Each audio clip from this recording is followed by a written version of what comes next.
Hello and welcome to the third episode of Frosty Talk, the show that connects you, the path to pro enthusiast, with players from sheer cold. And joining me today is Backbone, Flex DPS for the team. So Backbone, welcome to the show. Why don't you tell us a little bit about yourself and we'll go from there. Hello, my name is Backbone. I'm the Flex DPS for sheer cold, and I've been on the team since the start of the year. Okay, so the first question I have for you is we're actually going to break format and go to a question from Twitter because a lot of people asked this. The people are clamoring to know. Backbone, why are you British? I don't know. Okay. I believe it or not, it's not exactly a choice I had a lot of sway in making. But you know, at the end of the day, it is what it is. Yeah, you were just born this way. Yeah. Yeah, nothing you can do about it. Okay, well, let's move on to the actual serious questions now. So, what do you do when you're not playing Overwatch? I have a couple games that I play sometimes, but I always feel like whenever I'm playing other things, I always feel a bit bad that I'm not just grinding and trying to get better. What are you playing at the minute? I am playing RimWorld quite a lot at the moment, which is like a colony builder game. Yeah, man, I haven't heard anybody talk about RimWorld for a long time. Yeah, I've been playing that one recently quite a bit. So good to have some variety. Like we respect the grind, but at the same time, you've got to have some downtime. It can't be all go all the time. And what first drew you to Overwatch? Did you have any competitive experience prior to this, or is this your first foray into competitive gaming? This is my first FPS on PC. But before that, when I was like 12 or something, I did play Black Ops 3. I used to scrim on Black Ops 3 on the PS4. Nice. Which was kind of weird. I respect a console warrior. Yeah, other than that, it was nothing. Like, this was the first PC FPS I ever played. I was terrible. When I started, I placed in gold. Like, it took me like 5 seasons to even touch GM. Like, it took a while. Hey man, let me tell you, some of us hit gold, and that's where it stopped for us. So don't worry about that one. And what drew you to Overwatch? Because it's a little bit different to things like Black Ops. If I'm honest, because of all of the hype about the game, I was really insistent on not playing it. Because I picked it up in Season 3 when it still had like a lot of hype and everyone was calling it really good. And I've always hated when games get overhyped to the point of when I then play it, I find it like underwhelming. Right. So I actually avoided it for quite a while, but I think I just got bored one day and I saw like a video on YouTube. And I was just like, screw it. And I bought it and I'm pretty sure I like played it for like 10 hours that day. Wow. Yeah, okay, sometimes the hype is hype for a real, yeah? Yeah, it is. And what got you into the competitive scene? Because there are a lot of people that hit GM top 500 and never play a scrim in their life. They're just good at the game. I don't know. Like, I kind of just... Like, when I was in Masters, I kind of just... I don't remember how it started, but I ended up just playing on a bunch of different Masters teams. I don't know, 3.6k average all the way up to like just below GM average rate. And I was on Masters teams for a while because I wasn't very good. Then I don't know, beginning of last year, like I managed to get onto the first like team that you could even maybe call tier 3, probably not even. But who was that?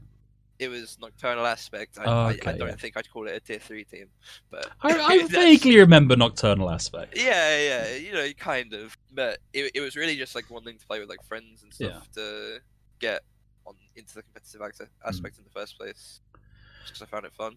And were you always a DPS player, or did you start off on something else? I've always been a DPS player as long as I was on the Masters teams and stuff. But in Season 3, when I first started playing, I was a Lucio main that season. Yeah, you know, Lucio, Genji, I feel like it's a fairly similar skill set. You move fast and you fire slow-moving projectiles. They're basically the same character. Yeah, they were 2 of my top 3 that season.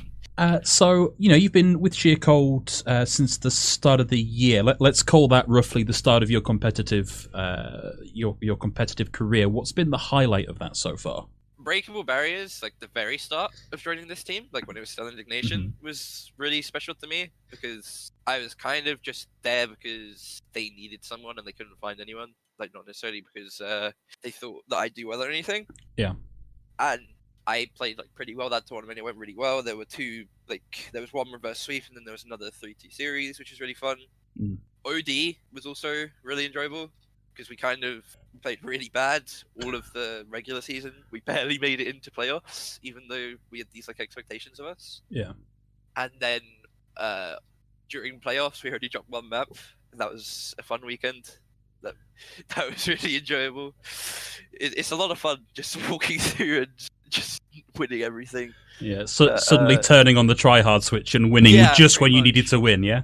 Yeah, so it's probably one of those. They were different types of enjoyment. Like the OD playoffs, even though we'd been struggling like for the entirety of OD, it kind of just felt like on the day that, like, to me at least, it was kind of just over already. That we just won.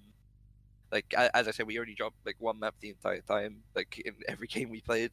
And Breakable Barriers was just like a lot of fun with me. I was very close to quitting before Breakable Barriers joining. Yeah, because I was at a point where any team that was wanting to trial me, either I didn't like, or like there was. I think actually around the time, or maybe a bit before, EXO were looking for Flex DPS, and I sent my stuff asking for a trial, and I just got completely ghosted. Oh wow! Because, oh, which to be fair is kind of fair. I was very bad at the time, but okay. it was getting to the point where I wasn't exactly sure if I was going to get a good team, and I had school coming back up at that time. So I was probably just going to have to.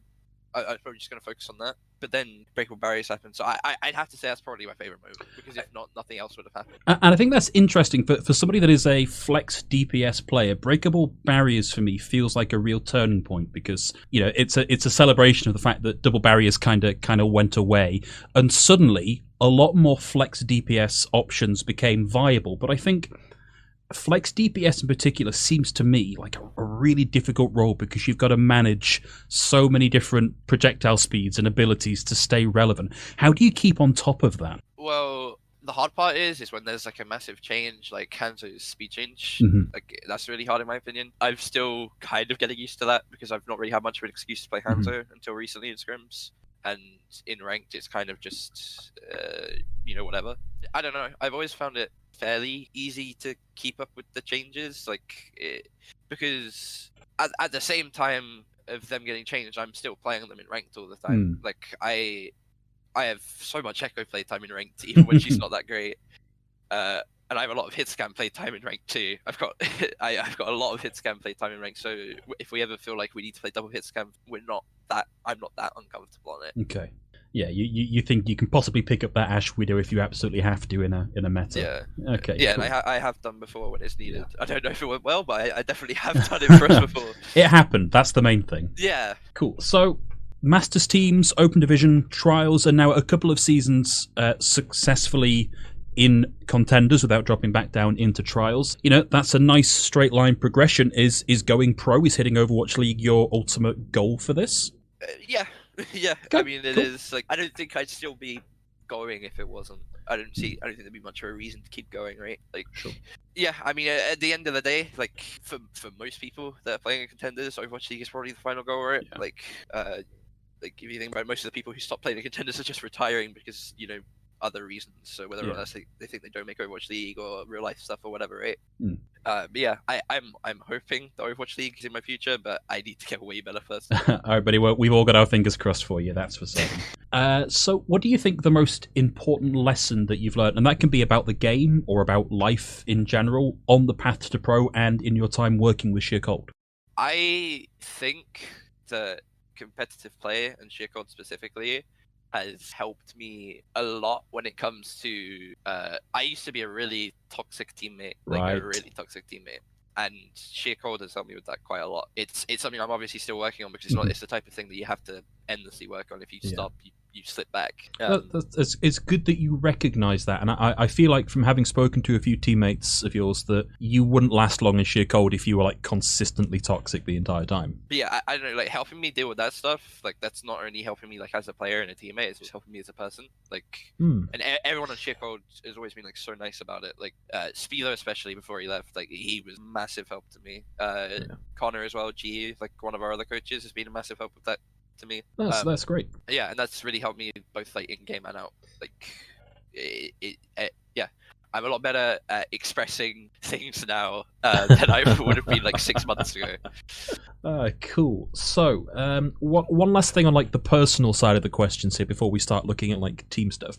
Do you think you have anybody in Contenders or even just in Ranked at the minute that you view as like a rival in Contenders, whether that is a friendly rivalry or like you actually just want to grind them into the dust? I mean, the obvious answer would be like damned on BH or something, right? Yeah. Just because BH, but that's boring, so I'm not gonna say that. I don't really have rival. I have certain players in like each meta where it's like they're really good. I want to beat them. Like Cloud with Genji meta. I had that with Cloud and Genji meta because I think he's a really good Genji.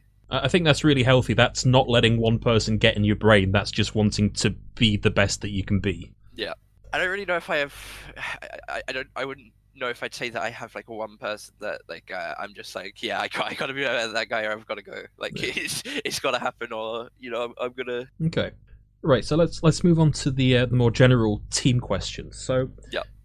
Sheer Cold have now been up in Contenders. Obviously, Contenders is done for the year, but you've actually managed 2 or 3 seasons in Contenders in a row without dropping back down into Trials. But there has been a lot of up and down for you guys. How have you kept your motivation and attitude positive all the time through that? There were times where it wasn't. Which is also something that I've been helped with whilst I've been on the team. Linking back to the past question, like honestly, like I feel like the main reason that we've managed to get better and keep it up was like Spilo. Spilo was so good for us. He was such like a carry. Like he didn't even have to do much like proper coaching. He definitely did, and he did it well. But like half the time, just having Spilo there to like I don't know, settle things, keep us on track, stuff like that, right? Was just more than enough to. It felt like it actually let us be the team that we were meant to be since the start of the season when like Spilo was there to do that stuff. Because he was always really helpful with like any. If there were any issues, any like team drama like between certain players or like disagreements about what we should do, right? Spilo, Thor, Gio, they were all really good at like doing their own certain things with that, right? Like, and Spilo for me personally was the one that was best at it because it always felt like there was something going to be done about it, and that you get it fixed, and you move on, and you just go to win, and that really helps with. Getting better. That's really helped us the last couple of months. I remember at the start of the Somber Reef meta being unsure if we could get good at it in time because we were complete garbage at it. We were losing to tier 3 teams in scrim at the start of it, but we ended up pulling it around. That's kind of what we always do in scrims. Managed to somehow sneak our way into a good finish in officials. It's the Sheer Cold way. Yeah, it feels like Sheer Cold have a little bit of like drama power where when it actually matters, suddenly there's a little more gas in the tank, right? Yeah. You've actually sort of brought me nicely onto one of the other questions that we had, and this was actually submitted on Reddit. I'm afraid I didn't get the username for the submission. So Sheer Cold actually has one of, if not the largest coaching staffs in Contenders. Obviously, with Spilo stepping down, that's changed a little bit, and it seems to me like the coaching for you at the very least has had a really, really big impact. But the question really is, does more coaching equal better coaching? And just more generally, like, what are your thoughts on the way a coaching staff of that size works for you personally and for the team in general? Well, firstly, I don't think more coaching just straight up equals better coaching. Okay. I think it's very important that if you have a lot of coaches, like we have 3 coaches, which I suppose probably is on the upper side for Contenders teams because most teams only have like 1 or 2. I think when we had Spilo here, we were really good at balancing things out between the coaches. We had like set jobs for each of them, right? Like, and they could all feel comfortable to mix and match. And then Spilo himself would like match to whatever it was that we were needing that day, that week, that whatever, to help us then. And then they look at stuff, they bring it up, reviews before scrim, stuff like that. Okay, that's really interesting to hear. And so the last question I have from a more general team perspective is, what would you like to be playing? Like, if you could pick, I want this meta, or I want to be able to play this hero, who would you be gunning for? Right now, if I could pick a meta, I would somehow have the powers that be make it so you could play more than one Flex DPS at a time and have it actually be good. Not a case where I have to argue with my team like, I think this hero is good, let me try and play it 10 times. Obviously you should have to prove it's good, but like I wish it was the case where it was good enough that everyone was like, yeah, that's probably good, let's do it. Yeah, you'd like them to all be viable. Yeah, I'd love to be able to play Hanzo thing again. Okay. I really enjoyed playing him in Last Contenders. I've always had a soft spot for Hanzo. He was the first hero that I actually hit like a high rank at, like way back when, like season 15 or something. I don't know. It was a long time ago. And I still get called a Hanzo OTP by certain friends of mine because of it. So, yeah, I'd probably pick Hanzo or Pharah or Echo. One of the three. Okay. Or Genji. Honestly, I don't mind. They're all just any of them. Any of them, hero. yeah. Any hero. Multiple heroes, though, not just one. Okay. Right, last part of the interview, we go over to quickfire questions from Twitter. I was an idiot and I didn't get names this time. And we also don't have that many. Twitter questions for you were really weird. Like, we had a lot a lot we couldn't use. I saw them. So, quickfire questions. Normally we get like, what hero would you play if you could only play one hero for the rest of your time? Like, we got none of that. We just got nonsense. We got memes. It was all about Wallaby. It was all about being British. Explain that one to me. What is this with you and Wallaby? Because I know Wallaby as a player because I've been following him in stuff like Newell. Like what is this? So about a year ago or so, when I had that mic and I was a bit squeakier in my voice still, me and Wallaby sounded literally identical to the point that in ranked, we would get confused for each other. Right. We'd get flamed thinking we were the other. Well, I'd get flamed people thinking I was him. If I would talk, I had one point where I was talking in a game and I think I was on an account called Backbone, and this guy said, "Who are you?" And I said, "I'm Backbone." And he's like, "Nah, you're not. You're Wallaby." And it's like, okay, I guess I'm Wallaby. Okay, cool. That's actually super interesting to hear. You've clearly worked on lowering your voice now. You sound a lot less less squeaky. Specifically for this. Yeah, it's a lot of training. People don't appreciate that. Anyway, back to the questions from Twitter. What do you think makes a good Flex DPS hero design? I just honestly the opposite of Echo. I've been saying since Echo's release I feel like she's terrible for the game. So honestly, as long as you get the opposite of Echo, like maybe not Echo now. She's a bit better. I still think she's a bit weird, but. I don't know, a hero that's fun, probably not one-shots, because nobody enjoys one-shots other than the people one-shotting. Like, you gotta have some form of, like, utility or mobility in the kit, right, to make it. And I feel like the thing with Flex DPS is that either their ult is completely busted, or it's basically worthless half the time. Yeah, Doomfist. Like, you look at, like, Hands of Dragon. Who cares about Dragon? How often does that actually get anything in proper play? Like, if the other team plays right, how often does it actually get anything other than just forcing lamp? Like, and then you get Echo ult, which can 1v6 if you good enough. Like, yeah, it's a little dumb, right? Yeah, I don't know. I'm at a point where if they made like another Flex DPS hero, just make it so it's not busted but not complete and not trash. Make it balanced. Yeah, just make it balanced. Okay. Make it so it's actually make it so I don't feel bad playing it in ranked. Okay, next question. How many cups of tea do you drink per scrim block? I'm not a tea drinker. I have never enjoyed tea. Wow. So maybe you're not British after all. Maybe I'm not British after all. Maybe the question's wrong. Maybe I'm not British. Maybe. Okay. Well, we'll get our people looking into that. Yeah. If you could only play one hero for the rest of your career, who would it be? I think we have kind of touched on this a little bit. Yeah. It's a tough question though. I mean, I think Genji's really fun, and he's one of my better heroes, so maybe him. I mean, to be honest, if I'm being practical about it, I should probably pick someone that's likely to be in the meta, right? It's gonna be benched. I don't know, let's go Mei. You can always force Mei. Okay. You can always force Mei. I'm not going to get benched because I'm a Genji OTP. Okay, and who is your favourite Overwatch player and why? I really like Architect. I think and the reason why is just because he's insane. Like, he's just really good at the game. It's literally that simple. Like, I just have a lot of respect for like him, like as a player, and how good he is, how smart he is, stuff like that. Okay, cool. And if you could play for any Overwatch League team, who would you play for? Honestly, I don't really have a team where it's like, I want to go for that. Like, any team, just pick me up, please. You don't care, you just want my contract. Yeah, I don't really have it. Like, maybe that's the type of question that I'll change my mind on once I feel like I'm actually good enough for it. Right? But right now, it's not even like a question I like think about, right? Like, it's not even something I'm thinking about, like, what if this team will put me up, what if that team won't, like, what if, like, it's all so long away. I've got like 8 months anyway, right, to get to the point where I can start worrying about that and start thinking about that. Okay, cool. I think that's a pretty balanced answer. So that's actually the end of all our questions. So, Backbone, thank you very much for joining. It's been super interesting to hear your thoughts on this. Is there anywhere online people can come and get more of your thoughts? No, not really. No. I don't post on Twitter. Okay. I No stream? I do have a stream, but I stream like maybe like once a month. Let the people know where they can come and get that once a month goodness. Come on. My stream is just backbone_OW. Okay, nice and predictable. Everybody else, thanks for tuning in. We'll be back soon with more player content. In the meantime, keep up to date with all the latest from Sheer Code on Twitter at sheercode.gg, and of course, stay frosty.